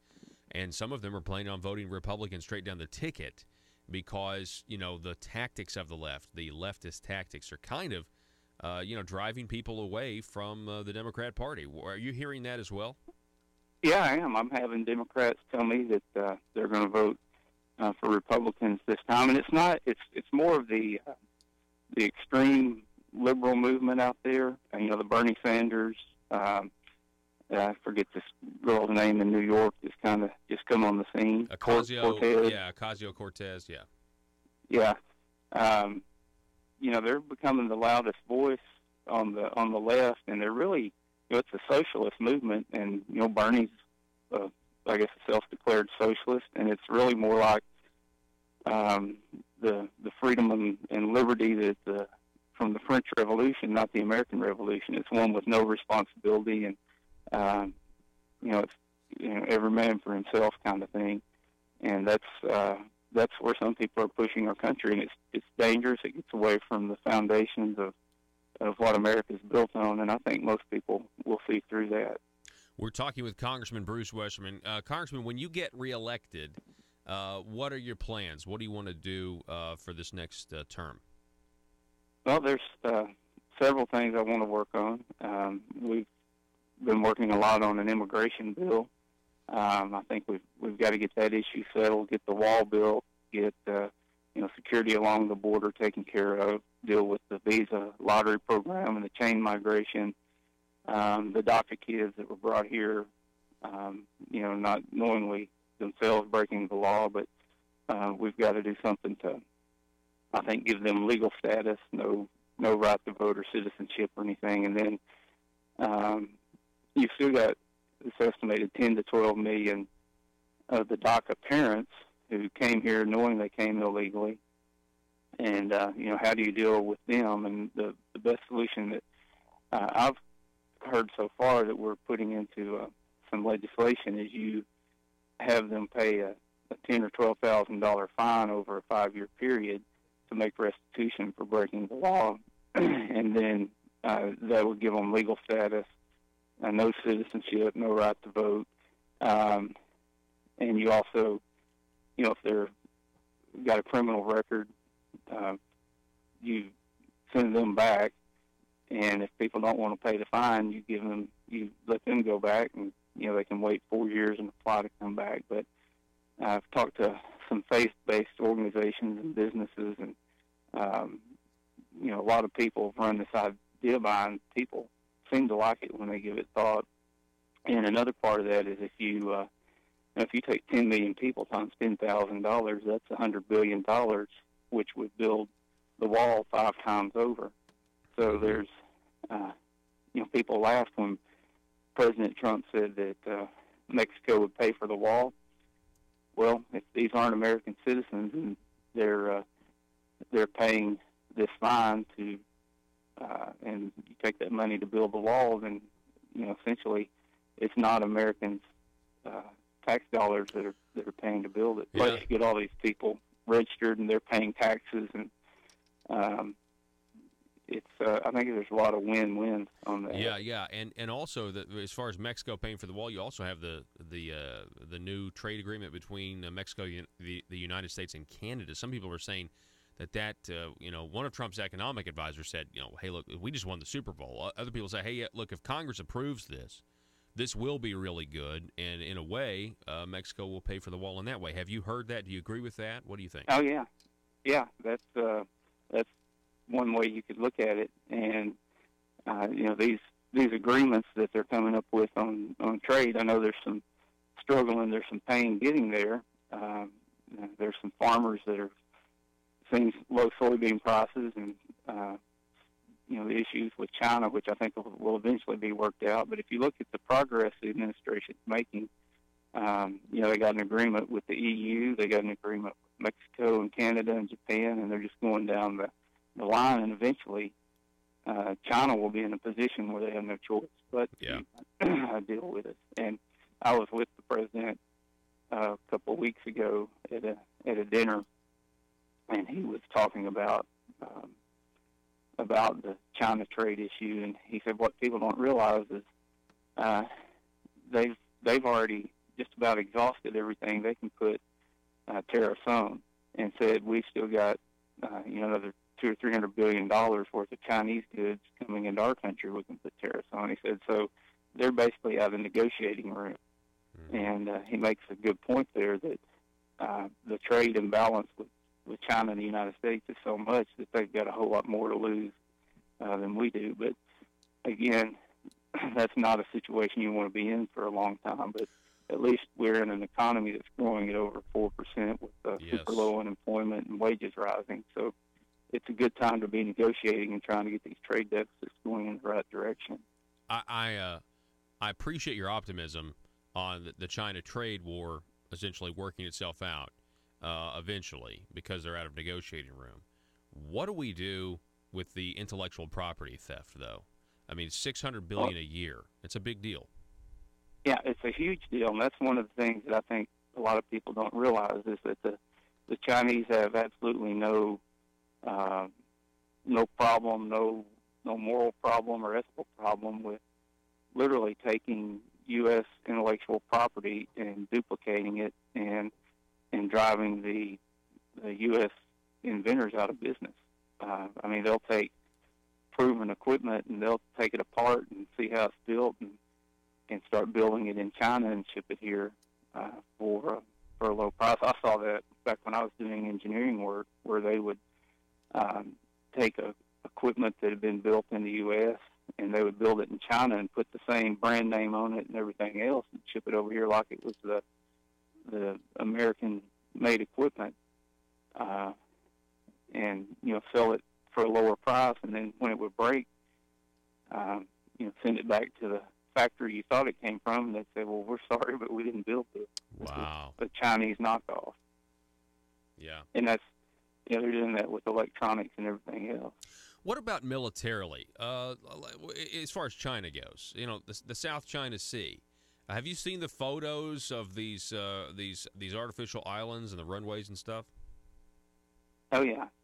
I mean, we get briefed on stuff that at the time we couldn't talk about it, but I think that's been made public. Obviously, it has if you're talking about it on the radio. So, yeah, the Chinese. And if you start looking around the world at all of the the shipping lanes in the world, there's a Chinese presence literally on every shipping lane in the world, both ends of the Panama Canal, or, you know, around the Horn of Africa. Everywhere that commerce moves, the Chinese are building some kind of a port, and they're putting a military presence in those areas. So they have this long-range plan. They call it One Belt, One Road, where they want to obtain economic dominance, like they had a long time ago. And, whether it takes them 10 years or 500 years, they're kind of laying out this plan. I've seen over in Jordan and Israel and that area, the Dead Sea keeps going down 2 or 3 feet per year because there's so much water being taken out of the Jordan River that flows into it. And so there's this big project to take water out of the Red Sea and desalinate it, produce fresh water, which is desperately needed in the area, and it'll get the concentration down to the same as the concentration in the Dead Sea, the mineral concentration. And since the Dead Sea is so far below sea level, they'll generate hydropower off of it. There's a pretty neat project they're talking about, and it'll help raise the level of the Dead Sea back up. But you get to looking around at that, and it's being funded and built by the Chinese. So they're all over the world doing these major projects, trying to flex their economic muscle. And they do that a lot of times, or not a lot of times, almost all the time, on really cheap labor and using their natural resources as leverage. So they'll do projects with basically no cost for the natural resources or the labor, which makes them the lowest game in town. Wow! And then they get these projects built and create jobs and stuff. Well, so but they're in the World Trade Organization is a developing country. I don't know what other developing country can go to these other countries and do these massive projects. Yeah, that doesn't make any true. sense to me. Yeah, it's when I've seen them, I was in a U.S. territory out there on Guam and the Northern Marianas, and they were building a huge casino on the island of Saipan. Several $billion-dollar casino on an island with 40 or 50,000 people on it. Wow. We're talking with Congressman Bruce Westerman. We're about out of time. Last question, Bruce.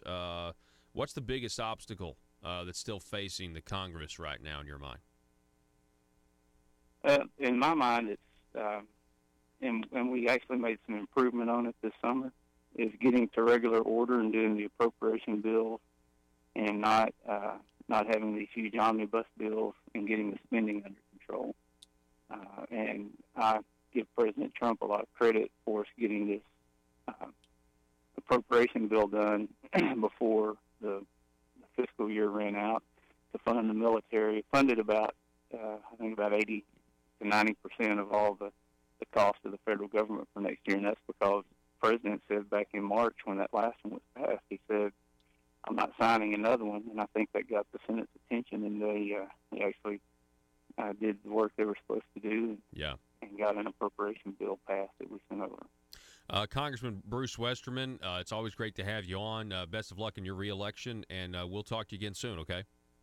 All righty, Paul. Have a good day. All righty, you too. Folks, we're going to take a break. It's Johnny Cash Friday. We'll be back in just a moment. By night instead of armies by day. It is a system which has conscripted vast human and material resources into the building of a tightly knit, highly efficient machine that combines military, diplomatic, intelligence, economic, scientific, and political operations. Its preparations are concealed, not published. Its mistakes are buried, not headlined. Its dissenters are silenced, not praised. No expenditure is questioned, no rumor is printed, no secret is revealed. It conducts the Cold War, in short, with a wartime discipline no democracy would ever hope or wish to match. Nevertheless, every democracy recognizes the necessary restraints of national security. And the question remains whether those restraints need to be more strictly observed if we are to oppose this kind of attack as well as outright invasion. For the facts of the matter are that this nation's foes have openly boasted of acquiring through our newspapers information they would otherwise hire agents to acquire through theft, bribery, or espionage, that details of this nation's covert preparations to counter the enemy's covert operations have been available to every newspaper reader, friend and foe alike, that the size, the strength, the location, and the nature of our forces and weapons, and our plans and strategy for their use have all been pinpointed in the press and other news media to a degree sufficient to satisfy any foreign power, and that in at least one case, the publication of details concerning a secret mechanism whereby satellites were followed required... The Founding Fathers created your Seventh Amendment right to a civil jury to protect your freedoms. The courthouse is where you fight the overreaching hand of government, and the Brad Hendricks Law Firm is where the fight starts. Call the Brad Hendricks Law Firm at 501-221-0444. The Brad Hendricks Law Firm in Little Rock, standing ready using the Seventh Amendment to protect your Second Amendment rights. Russellville-based firearms manufacturer Omega are making clones of the most notable German firearms in the world. These delayed rotor lock firearms have been and are currently used by law enforcement and military worldwide. At Omega, they manufacture their guns right here in Arkansas and produce the best reproduction in the marketplace that comes with a complete 5-year warranty. At Omega, they take firearm manufacturing seriously and offer discounts to active and retired law enforcement. Whether you're using Omega firearms to defend the public, defend your family, or for target practice, Omega has your back. For pricing, go to omega-guns.com. That's omega-guns.com. If you're like me, you believe that small business is the heart of Arkansas's economic engine, and it should be viewed that way by the politicians in Little Rock. Conduit for Commerce also believes, like you and I believe, policies that achieve less regulation and lower taxation help small business in Arkansas thrive. Other policies like small, constitutionally consistent government and reducing citizen dependency on government keeps it from growing and expanding its influence on our daily lives. Conduit for Commerce works every day to educate the general public and legislators on these important priorities in the name of Arkansas small business. By the way, contributions to Conduit for Commerce are tax deductible. Log on now to conduitforcommerce.org and click on Contact Us on the right side of the page. That's conduitforcommerce.org.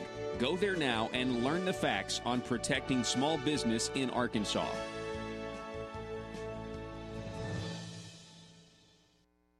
By night instead of armies by day. It is a system which has conscripted vast human and material resources into the building of a tightly knit, highly efficient machine that combines military, diplomatic, intelligence, economic, scientific, and political operations. Its preparations are concealed, not published. Its mistakes are buried, not headlined. Its dissenters are silenced, not praised. No expenditure is questioned, no rumor is printed, no secret is revealed. It conducts the Cold War, in short, with a wartime discipline no democracy would ever hope or wish to match. Nevertheless, every democracy recognizes the necessary restraints of national security, and the question remains whether those restraints need to be more strictly observed if we are to oppose this kind of attack as well as outright invasion. For the facts of the matter are that this nation's foes have openly boasted of acquiring through our newspapers information they would otherwise hire agents to acquire through theft, bribery, or espionage, that details of this nation's covert preparations to counter the enemy's covert operations have been available to every newspaper reader, friend and foe alike, that the size, the strength, the location, and the nature of our forces and weapons, and our plans and strategy for their use have all been pinpointed in the press and other news media to a degree sufficient to satisfy any foreign power, and that in at least one case, the publication of details concerning a secret mechanism whereby satellites were followed required its alteration at the expense of considerable time and money. The newspapers which printed these stories were loyal, patriotic, responsible, and well-meaning. Had we been engaged in open warfare, they undoubtedly would not have published such items. But in the absence of open warfare, they recognized only the tests of journalism and not the tests of national security. And my question tonight is whether additional tests should not now be adopted. That question is for you alone to answer. No public official should answer it for you. No governmental plan should impose its restraints against your will. But I would be failing in my duty to the nation in considering all of the responsibilities that we now bear and all of the means at hand to meet those responsibilities if I did not commend this problem to your attention and urge its thoughtful consideration. On many earlier occasions I have said, and your newspapers have constantly said, that these are times that appeal to every citizen's sense of sacrifice and self-discipline. They call out to every citizen to weigh his rights and comforts against his obligations to the common good. I cannot now believe that those citizens who serve in the newspaper business consider themselves exempt from that appeal. I have no intention of establishing a new Office of War Information to govern the flow of news. All right, here we are, ladies and gentlemen. What a day it has been. Really, the last 24 hours has just been unbelievable. I want to thank everybody that made the transition from the Facebook page over to the YouTube page. Please like and subscribe. Subscribe and click the little bell to receive notifications over at Conduit News and the YouTube page there. The reason we did this is we were encouraging people is because the Facebook video got censored today, and I'm trying to figure out why. We've looked into it a little more, and it was censored by Sony. Now, I want you to think about this for a second. We were playing no music that Sony has, we were playing no music, but it was censored by Sony on Facebook. And we talked about Kanye West the whole time. And I looked it up, and Kanye West has been making records with Sony since 2004, I think. And so I'm starting to put two and two together, folks. I think the censors right now, you be looking out for it on Facebook. I'm telling you, they want all of this stuff that happened with Kanye and all of this stuff that happened with Trump yesterday in the White House to be suppressed as much as they can. I hear Jackie on YouTube writing that the Chinese own Sony. Okay, well, if that's true, then the plot thickens even more. So Facebook, and not to mention, speaking of that, Jackie, yesterday, Conduit News dropped their video of Mike Pence, talking and saying the things he was saying about the dangers of China versus Asa Hutchinson making deals with the communist Chinese. So maybe that had something to do with our Facebook video getting taken down as well. I'm sorry, Asia Hutchinson. We're going to end the show and end the week, concluding the 10th hour of radio, and we will see you here Monday. Thank you so much, Arkansas, for listening to this program, helping us build the Liberty Machine, and we will see you on Monday. Arkansas, be safe.